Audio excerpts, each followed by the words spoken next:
Вы никогда не переплывете океан, если не отчалите от берега. Христофор Колумб. Приветствую всех, дорогие друзья, на нашем канале Гильдии Рассказчиков. Сегодня у нас коллекционная карточная игра под названием Tessel. Сегодня мы будем играть в рейтинговом режиме с Максом. Поприветствуй, пожалуйста, зрителей. Всем привет. Привет, Артём. Так, слушай, я не знаю, тут по идее быстрый поиск боя, не будем долго мучить, думать и разговаривать перед тем, как начнем играть, сразу пойдем в рейтинг. Давай, но я с этой игрой, в принципе, не знаком вообще. Так что будет хорошо, если будем все внимательно читать и смотреть. Ну если ты хочешь прям все внимательно читать и смотреть. Здесь немного система, в принципе, как и, наверное, в большинстве карточных игр, есть поле. Здесь оно разделено на две части. Одна часть как бы классическая, вторая часть имеет теневую завесу или что-то в этом духе. В общем, когда ты выставляешь на нее существа, то их нельзя атаковать в первый ход. Только если же это не какой-то там таунт, который имеет на себя вражеских карт.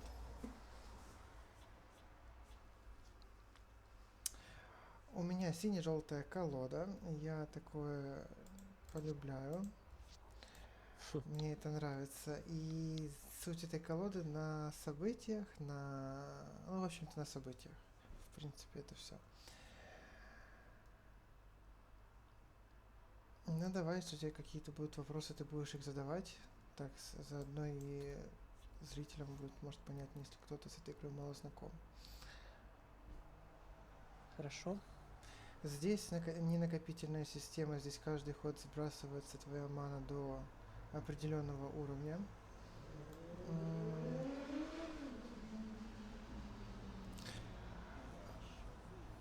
Какое количество максимальной маны здесь? 12 маны, но ты можешь сделать его больше, если ты будешь играть на фиолетовых существах, на фиолетовой колоде. У них такая есть механика, и она достаточно многих карт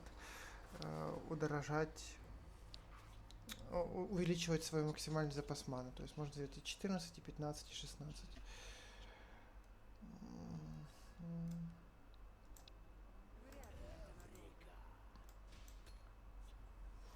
Соперник пока ничего не выставляет. Скорее всего, у него какая-то дорогая колода, возможно, на драконах.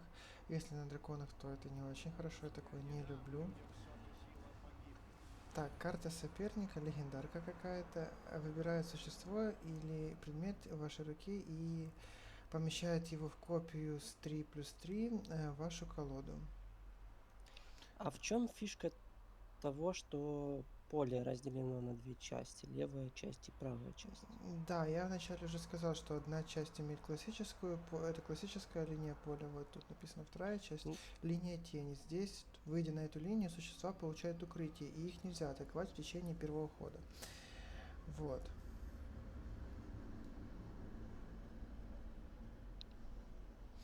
Ну, в принципе, можно сделать... То, что на столе, то действие, цена действия бесплатная, да? А еще раз, что ты имеешь в виду? Цена действия карты, которая уже разыграна, бесплатная. Ну вот твои 1-1, 1-1. Ну, я их выставил, это за 2 маны, это за 2 маны, и это тоже за 2 Но маны. просто в картс, например, там действие тоже платное на столе. Ударить стоит кредиты. Нет, здесь не такая механика игры, это тут немножечко иначе. А если ты говоришь, что здесь нет накопительной системы, то почему бы тебе не сыграть карту и за 2? Потому что мне она не нужна сейчас. Если, я сыграю ее, и она мне ничего не даст. Просто-напросто. А вот молнию сейчас можно и сыграть, и продолжить активно стучать по лицу. Здесь также есть одна очень интересная механика, это вот эти 5 камушков вокруг твоего здоровья. Когда ты сносишь камень, ты берешь дополнительно карту, что тебе как бы дает тебе немножко больше такой рывок, шанс на то, чтобы отыграться. И, в общем, это действительно сильная вещь. Если выбить, например, 3 камня за ход, то у тебя намного больше шансов получается переиграть все как есть. Соперник убивает мою ценную карту, которую я бы хотел бы все-таки, чтобы она осталась, к сожалению, как бы это прискорбно не звучало. Так, но мне на самом деле играть сейчас особо нечего. Нечего. А в Возьмем... лицо бить нельзя до тех пор, пока там Нет, стоят почему можно? существа. Если Можно. же не стоит таунт, то можно. Таунт у него такая золотая обрамочка по периметру карты. Я бы, блин, ну я дровну карту, и мне все равно особо ничего там не будет. А жертвовать вот эту карту я не хочу от слова совсем.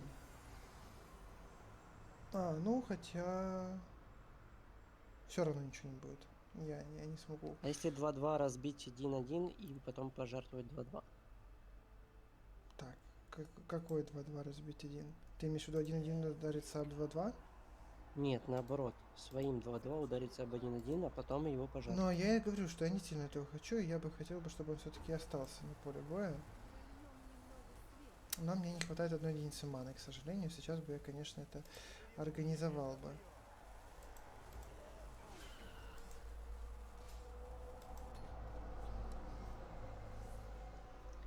Сколько здесь всего здоровья? 30. А у тебя показывает 31. Это же здоровье Да, отображается. это здоровье, но потому что я вот сыграл карту, что-то там, события мага, фокус мага, вот, фокус мага, и он дал, я украл одну единицу здоровья у его существа. Ага. Вот, к сожалению, он сделал правильный выбор и разбил то существо. Я бы так с радостью бы его оставил на поле, но... Но по моему опыту в карточных играх всегда лучше контроль стола. Если ты контролишь стол, то у тебя больше шансов на победу. Ну, в зависимости от того, какая стратегия. Я бы не сказал бы, что это какое-то очевидное золотое правило, и следуй ему, и у тебя будут одни победы. Ну, ладно.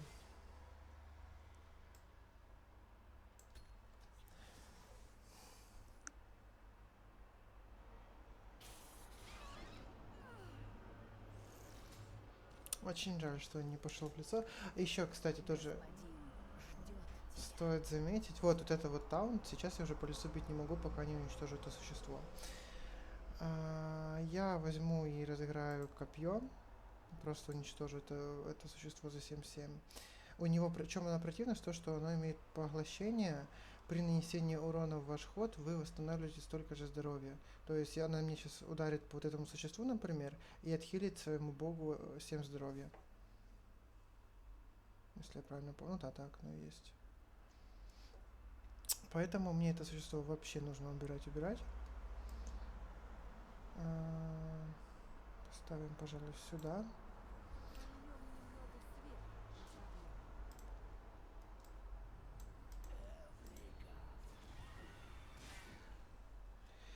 Так вот, и собственно, если же ты ходишь первым, то ты, соответственно, ходишь первым, и это все твое преимущество. Но если ты ходишь вторым, видишь, что у соперника перстень лежит вверху. Ну да. Вот, в этом перстне 3 камня, каждый камень... Это грустный ход, но я, в принципе, с ним справляюсь. И если же ты используешь этот перстень, ты можешь его использовать 3 раза, то ты добавляешь себе как бы одну единицу маны на этот ход. То есть у тебя будет, у меня было бы сейчас не 9, а 10, если бы я его использовал. Но только на этот ход. Как бы. Так, ну я благополучно вообще разбираюсь с этим его 7-7. Мне это не страшно, не больно. Вот, видишь? Он отхилился.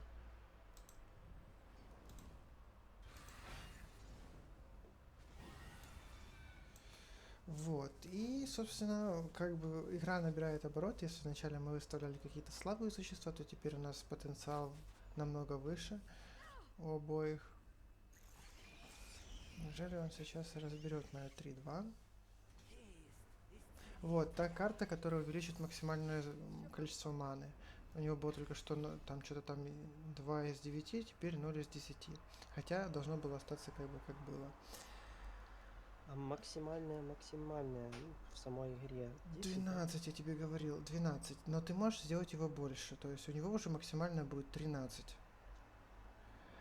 Мне очень не нравится то, что он такие существа повыставлял, и мне нечем их законтрить, а как бы 3-2 хотелось, чтобы жило, а в руке у меня тоже нечем играть.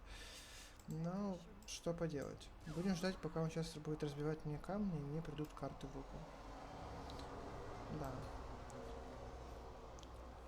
Вот, поскольку у него 2 камня нет, у него на 2 карты больше, то есть у меня их 4, а у него их 5. Так, ну отлично, все 3 вот эти карты вышли, темная соблазнительница, и мне это вполне устраивает. Он мне тоже разбил 2 камня, и мне пришло, то есть, на 2 карты больше, что теперь, видишь, у меня рука богатая, и мне теперь реально есть что играть. Здесь нет какой-либо такой механики, что я могу каждый ход брать карту с колоды, если мне не хватает. Здесь ты только берешь карты, либо же, если же такое событие, ну, такое делает сама карта, вот, например, вот эта карта, возьмите карту, у нее есть, или же от одного из этих камней, или же в начале хода. Так, у меня остается 6 маны, потому что 5 я разыгрываю на копье, чтобы убить, это 7-7. За 6 маны я могу сыграть... Да, ничего не могу сыграть, но я сыграю, наверное, копье, естественно. Ледяной шип. Ну и буду играть вот эту карту. Эта карта вообще, как бы, желательно ее так не играть. Круто, когда она выпадает с пророчества. Пророчество это значит, что карту, если же ты берешь карту, вот он сейчас ударит по моему лицу, и у меня снова взлетит камушек, и я возьму карту. И если же эта карта окажется картой пророчеством, вот если бы это сейчас была эта карта, то я бы ему сразу же в тот же момент разыграть, даже вне свой ход. К сожалению, у него есть еще одна, судя по всему, при помощи той легендарки в начале он именно ее и замешал, да, потому что у него уже не 7-7, а 10-10, и меня это очень смущает, потому что еще 2 10-10 с такой вот этой темой я бы не знаю, как уже разыгрывать, чтобы все это было, чтобы не Ну, умирать. я вижу, что вначале у тебя было огромное преимущество, ты как-то зачистил стол, больше в лицо давал, а потерял стол, и теперь уже у тебя меньше здоровья, чем у противника. Тем более он отхилялся немножко. Ну, посмотрим, посмотрим. Отхилялся, ну, снова таки из этой карты, она очень сильная, и не, вообще я сейчас могу тоже стол зачистить абсолютно благополучно, но я, скорее всего, это делать не буду. Это слишком дорого для меня будет. В дорого плане карт. Мне на это нужно будет потратить, ну, приличное количество карт. Две, две карты еще вот эти вот выкинуть. Как бы оно того не стоит, чтобы избавиться от 2-2-2. Вот, пророчество. Я достал с камня пророчество и могу как бы... Ну, блин, тут, наверное, лучше идти в лицо, что ли? Я не знаю. Но у него еще 3 камня пророчества. Я бы на твоем месте занимался чисткой стола, на самом Но деле. молнию тратить на 2-2, это, извините, мне как-то глупо. Я, наверное, лучше дам в лицо и так быстрее как бы Ну, не знаю, тут вообще стоило бы более детально просчитать. Ну, 3 убивать. здоровья. Это очень мало. Господин ждет Да, ну тебя. тебя. Я не знаю. Ну, сейчас посмотрим. Посмотрим, что зайдет. Есть карты, которые могут меня... Это явно... Ну вот, видишь, я могу зачистить... Ну, блин, я ничего не могу зачистить нормально этой карты, к сожалению, сейчас, хотя карта сильная. Но ты А, вот 2 хода назад говорил, что мог бы зачистить весь стол. Сделай это сейчас. Ну, просто разыграть еще 2 раза жуткого гурмана, это как-то за 3 маны, чтобы вот эти 2 крысы убрать. Ну, блин, оно того не стоит, как по мне. Не знаю, не знаю. А с правой стороны что делать? С правой стороны 10-10 к нему я не был готов. Я могу его как бы, до конца, до конца. Нет, ну почему? Я могу его убить вообще-то. Вот это 3-3 мне будет сейчас проблема убить. Ну тут вопрос, либо ты сейчас что-то делаешь, либо проигрываешь. У тебя 3 хп осталось. 11, мне не хватает маны. Ну, значит, я тут проигрываю, судя по всему. Я помню о многих важных вещах.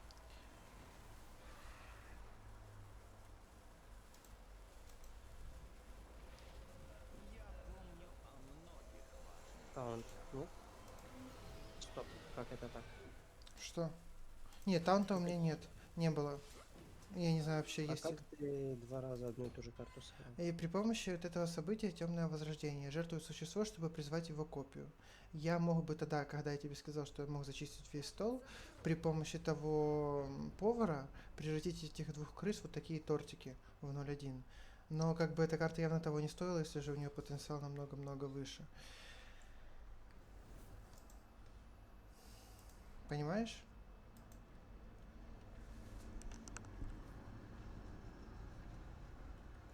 Понимаю, конечно. Так. Сколько тут так бои длятся в среднем? Я Ну, как-то не смотрел на время, не могу оценить. Минут ну вот это было до среднее... 10, да?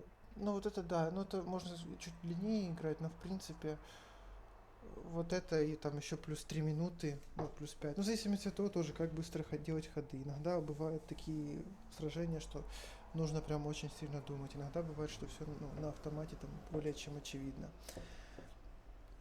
Что ж, у нас найден новый соперник. В этот раз, надеюсь, он играет уже на сине-фиолетовой. Для этого была красно-фиолетовая, сейчас сине-фиолетовая колода у противника. Так, я, наверное, ну, пока оставим торговца.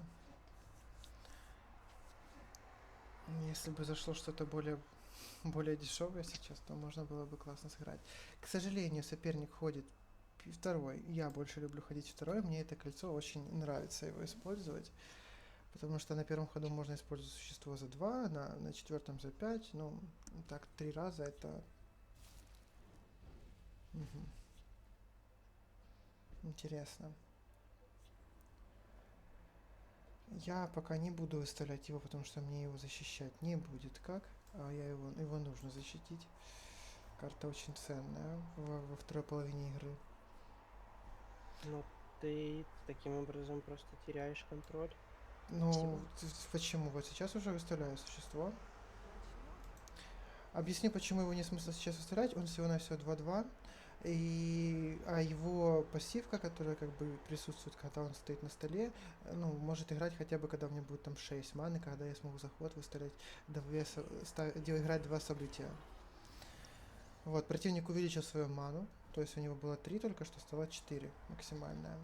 И вот я начинаю... А вместе с этим бафом на ману максимальная, то есть до 13 раскачалась или Да, будет сейчас у все него равно 12? максимальная 13. Я в прошлой игре уточнял, говорил, что максимальная мана здесь как бы 12, но ты ее можешь сделать и 15, и 16, и сколько у тебя будет существ, которые увеличивают ману максимальную. Я бы сделал такую механику, чтобы это работало плюс выше максимума, только если ты уже набрал максимальное количество. А так просто бы добавлялось на ход и все. Тогда, да нет, это... ну, нет, не скажу, что эта карта прям сильно в балансе, но она и не дисбалансит игру. То есть я все еще считаю это очень сильной механикой, одной из сильнейших, но я не скажу, что это является имбой в этой игре. Оковы? Да, оковы. Он заковал мою вот эту вот мастера из Хрустальной башни, и она теперь в следующий ход не может ходить. А ее эффект тоже убирается при оковах или нет? Ну, там описание, что Нет, нет, нет, это если же накладывает немоту, тогда по существу полностью у него сбрасываются все его бафы, то есть если вот сейчас тут 2-2, то оно бы сбросилось до 1-1, и уже бы у него никакая пассивка не работала бы, ничего бы не работало, ни дар, ни последнее там слово, ни завещание, ничего в этом духе уже бы не работало. Так, но нужно что-то делать, потому что его хочется спасти. Можно сыграть... Ну, наверное, сыграем это, рискнем. Надеюсь, что... К сожалению, верхняя карта в моей колоде была не синей, потому что если бы она была синей, я сейчас получил бы огненную стрелу и нанес 2 единицы урона этому существу. К сожалению, у меня так не получилось. Сейчас посмотрим, что же там было.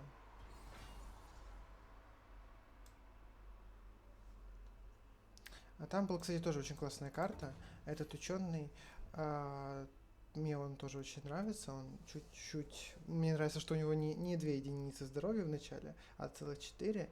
После розыгрыша этой карты... Короче, пока он на столе, и когда я играю события, он бафает рандомное мое существо на 1-1.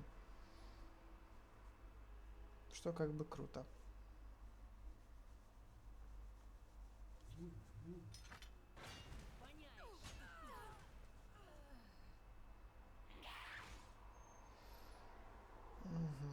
выбирает идти в лицо. Хочу сказать, что мне очень хорошая карта в руке за 7 маны. Мне она очень нравится, но ее крайне сложно играть. Эта карта... Мгм. Эта карта, в общем-то, если же я буду разыгрывать за ход 2 события, то оно будет выставлять рандомного Атронаха на случайную сторону. Но это там в среднем может быть 5 маны, короче. Может за 4, может за 6 прийти, может за 5 прийти. Вот. Я сейчас, наверное, сыграю Гурмана, чтобы 0.4 убрать со стола.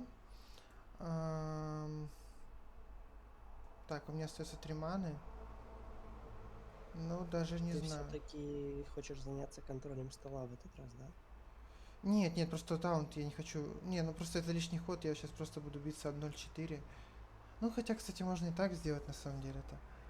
Но мне не нравится, что он все равно остается, мне нужно будет 2 раза об него биться, поэтому мне кажется, сейчас стоит все-таки разыграть Гурмана и ударить по 2-1, тогда мое существо выживает, и оно одно само может зачистить весь стол, в случае чего.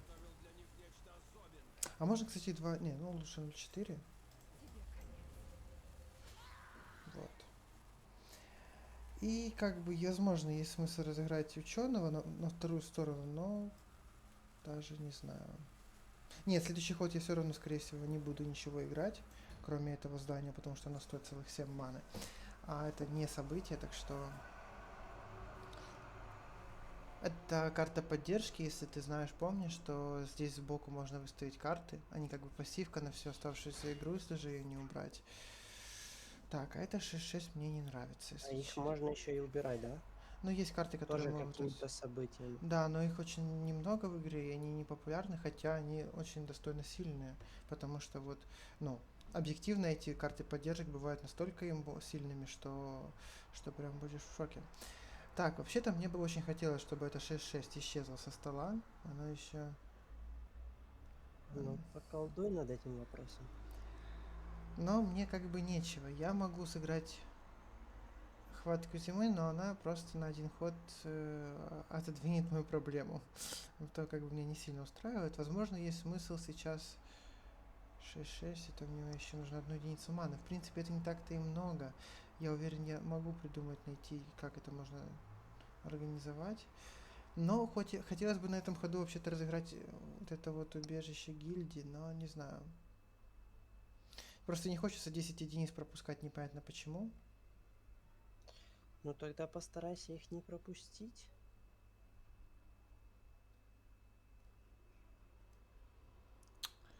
А за 3 маны, ну можно сделать, кстати, так. И никем биться, наверное, я не буду. Пускай сам решает. А там дальше что-нибудь придумаю. Хотя пока я не уверен, что смогу что-то придумать. Надо будет посмотреть, что зайдет. Надеюсь, он скинет мне один сейчас камушек. Как бы 2 карты лучше, чем 1.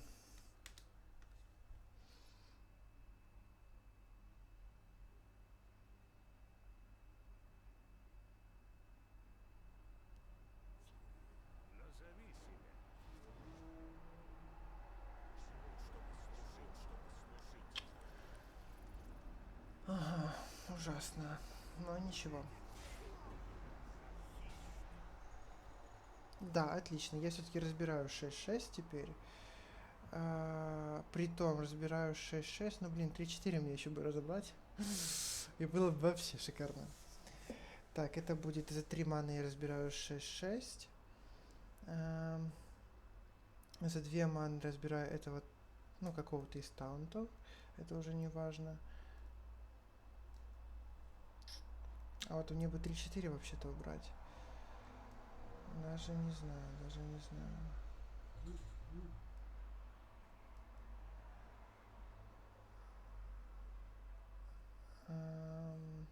Так, это мне 4 маны, да, на все про все. Ладно, наверное, придется просто разыграть рыбу-убийцу в таком случае. Ага. Или...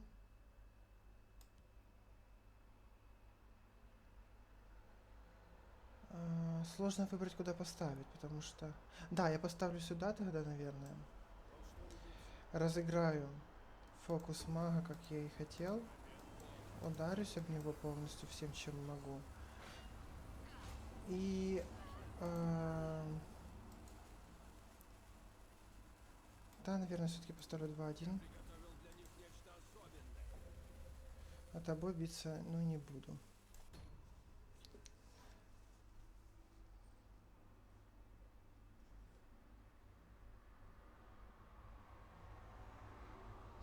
Уже у меня достаточное количество маны, в принципе. Отлично, он пошел в лицо. Мне это больше нравится. Теперь у меня есть будет сейчас какая-то возможность. Но сейчас эта карта неуместна. Можно, кстати, разыграть убежище гильдии магов. Это, конечно, мне останется всего на все про все 2 маны и всего-навсего нанести 2 единицы урона. Как, тут как повезет, конечно, как повезет. Если же баф упадет на него, тогда я смогу сейчас. Давай делаем так. Делаем. Так, нет, не так. Так. Сейчас на кого упадет баф? Если же упадет на 1-4. Да, отлично.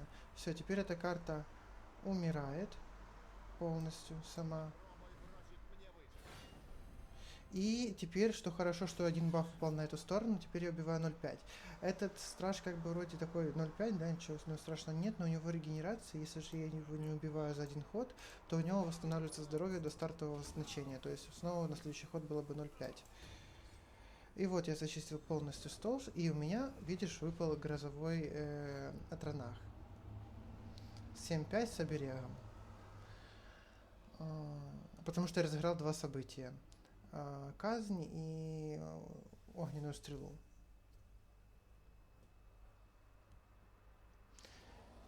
Он ставит ледяного Атронаха, у него таунт просто.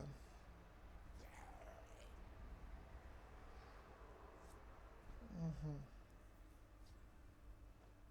На самом деле этот Атронах мне вообще не страшен, он, как видно, вообще сам разбирается. Я бы хотел разыграть остальные существа, чтобы они уже начинали свои активные бафы. И теперь желательно каждый ход стараться разыгрывать 2 карты события, чтобы каждый ход у меня оставался на столе 1 Атронах рандомный. Так что, поэтому... Так, это будет 3 ман, я его разыграю, я разыграю его, это уже будет 5. Это будет... Ага. За этот ход вряд ли у меня получится разыграть все, что я хочу. Возможно, есть смысл разыграть его.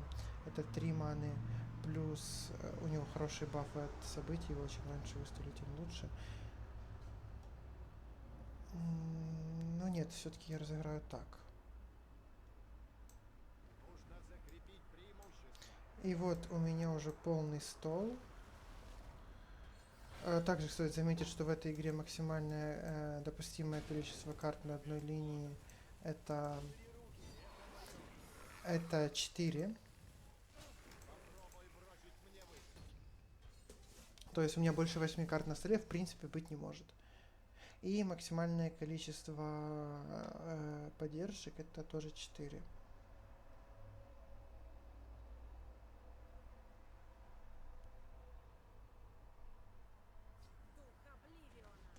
Ай-яй-яй, сейчас, конечно, будет неприятно. Это очень сильная, хорошая карта. У меня она тоже, по-моему, в этой колоде есть. И сейчас он может просто побить мое лицо без моего участия. Как бы это прискорбно не звучало. Так, он ставит таунты. Но на самом деле, возможно, тут будет сейчас лежать на столе лейтал. Это вполне вероятно. У меня достаточно много существ, у них у всех достаточно много единиц урона. Плюс ко всему у меня есть... что у меня есть? Я могу убрать таунт. Да, здесь будет летал, я вам говорю.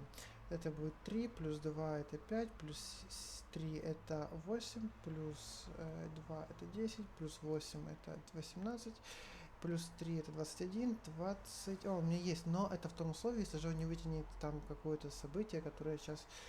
Или таунт, который сейчас мне все испортит. Да, я убираю, пожалуй, 1-4.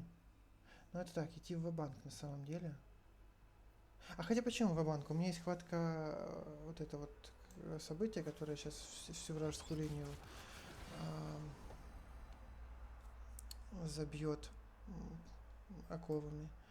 Так что я его сыграю, чтобы у меня снова существа пробафались.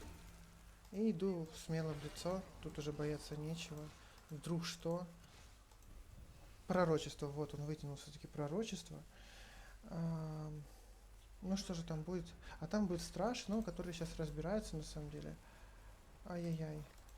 У меня уже 5 единиц здоровья. А я успею вообще походить? Успею, у меня еще времени много. Звучало просто уже так, знаете, как будто бы вот секунда и закончится ход мой. Что ж, это была победа. Счет 1-1. Сейчас начнем третью игру, пожалуй.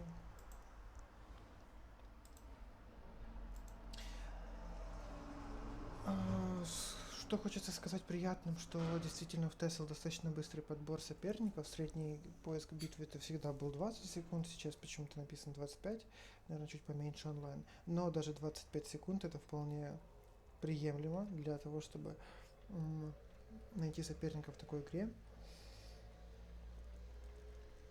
С учетом того, что и рейтинги как бы тоже влияют на подбор хорошего соперника, чтобы он был тебе вровень.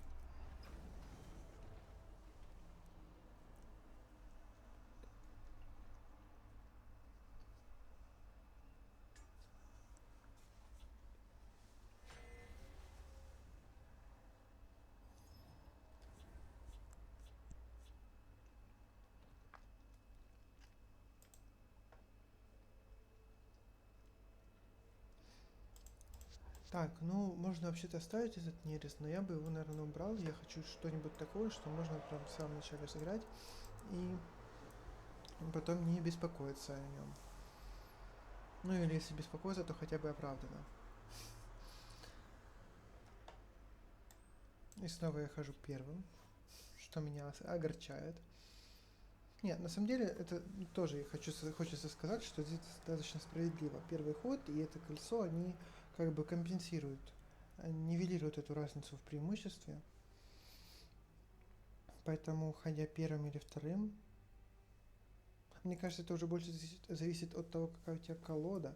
И под одну колоду более выгодно иметь кольцо, а под другую ходить первым. Но мне почему-то конкретно в этой колоде выгоднее кольцо. Наверное, потому что соперник не ожидает, что я могу разыграть немножко больше маны в этом ходу. И, соответственно, разыграть более сильное, больше, скорее, даже больше количество событий, и что мне дает преимущество. Ну, выставляем этого мастера.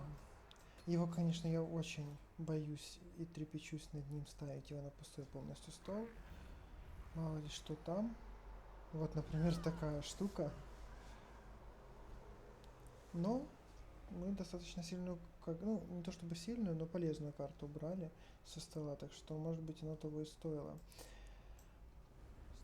К сожалению, снова нам не повезло. У меня преимущественное количество карт все-таки синие, но как в этот раз мы видим, противник активно контролирует стол.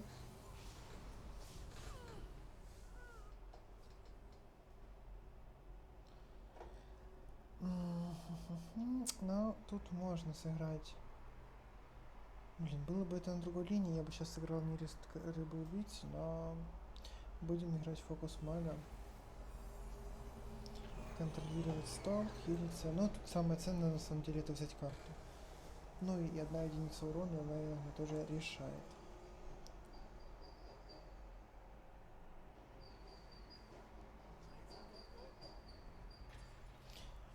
Это хорошая, сильная карта. И это, кстати, очень классная карта. Ее тоже нужно защищать очень сильно. Она в начале хода дает мне ледяной шип, что, соответственно, минус 2 единицы здоровья по лицу бога. И плюс то, что ты дрогаешь карту, что еще более важно. Так, мы играем.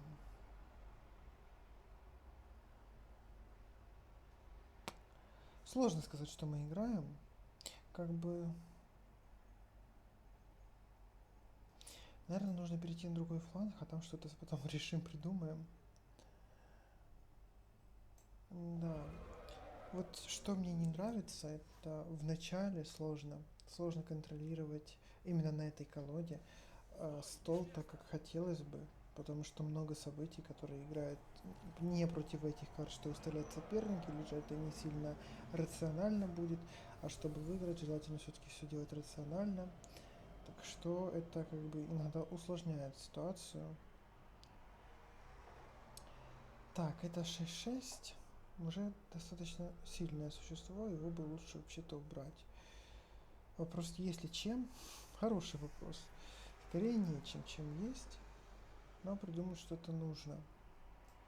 Возьмем, поставим отхил. Два существа 4-4 себя чувствуют более или менее уверенно, если он сейчас окно не вынесет.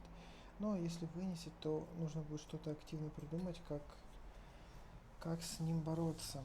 Потому что 6-2 менять на 4-4 с поглощением потенциальным не хочется. Он решает не меняться. Даже не знаю, хорошо это или плохо. Даже не знаю. Вот колода на криках, это, соответственно, колода и на драконах, если я не ошибаюсь. Вот мне такое не очень нравится. Там какие-то в конце вообще начинаются сумасшедшие карты по типу за 3 единицы маны убейте существо, там нанесите им 10 единиц урона всем. Вообще, ну что-то такое безумное. Как бы хотелось бы... Ну, мне против такого сложно играть. Но у меня вот есть поглощение, сейчас я немножко подлечусь. Так, а теперь нужно думать, что делать с 4-5. Пока у меня никаких идей вообще нет. Ну и маны у меня, собственно, ни на что нет. Можно, конечно, это было бы казнить существо, но зачем? Пусть живет. Мы сегодня добрые.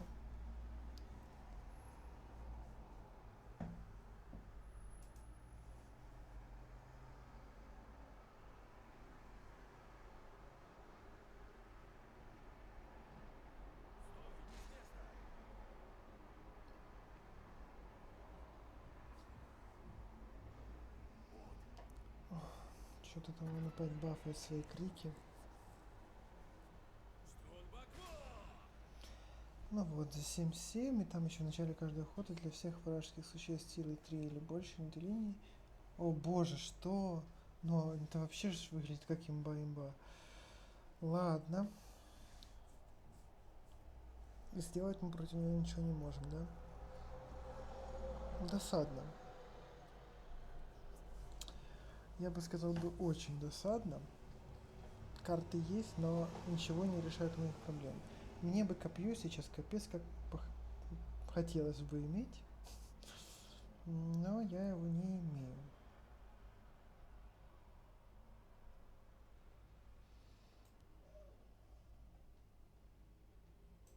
Как бы карты заходят, и заходят хорошие карты, но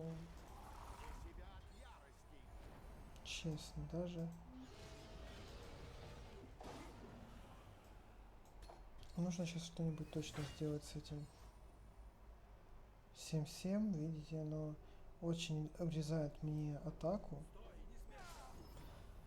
Хорошо, что это существо на самом деле заагрилось. Ага, он хилится каждый ход. А, нет, когда убивает, все, я понял.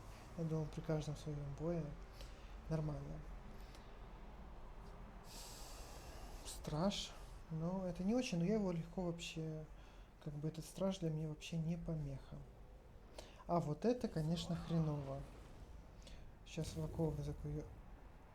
Что? У меня еще и карты позгорали от этого. Я видел, как этой картой он называет одно существо, но все... У меня еще и карты позгорали. Ладно, тут вообще какой-то непонятный ужас происходит. Я не первый раз вижу, чтобы мне 4 карты в руку вкинули обратно. Как бы это сильно. Ну ладно. Не знаю, ну посмотрим, что он там, как он еще изощрится.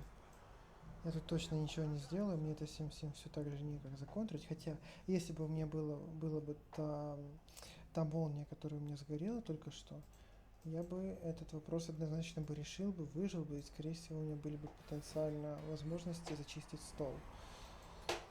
Но, как бы их нет. К сожалению. Но соперник тут, видно, хороший, опытный, колода у него сильная. Но мне никогда не нравилось играть против криков. Это противно и неприятно.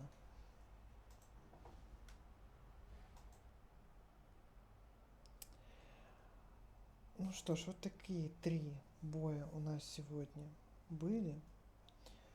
Если вы играете в ТЭС, вы если разбираетесь, то можете, я не знаю, посоветовать что-то, потому что как бы мы в этой игре, ну, я с ней знаком, с этой игрой хорошо достаточно, но все равно я далеко не все карты знаю, тут их очень-очень много, и не все, возможно, даже механики, но вот как раз таки вот эти крики с драконами для меня это всегда было проблемой. Ну и колода моя сине-желтая на событиях для меня, скажем так, фаворит. У меня есть еще другая колода, чисто на желтых, если не ошибаюсь, на армии, как они там, на солдатах.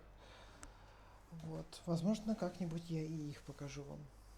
Ну, а так, всем спасибо за внимание. Увидимся, услышимся в следующих видео, в следующих карточных сражениях.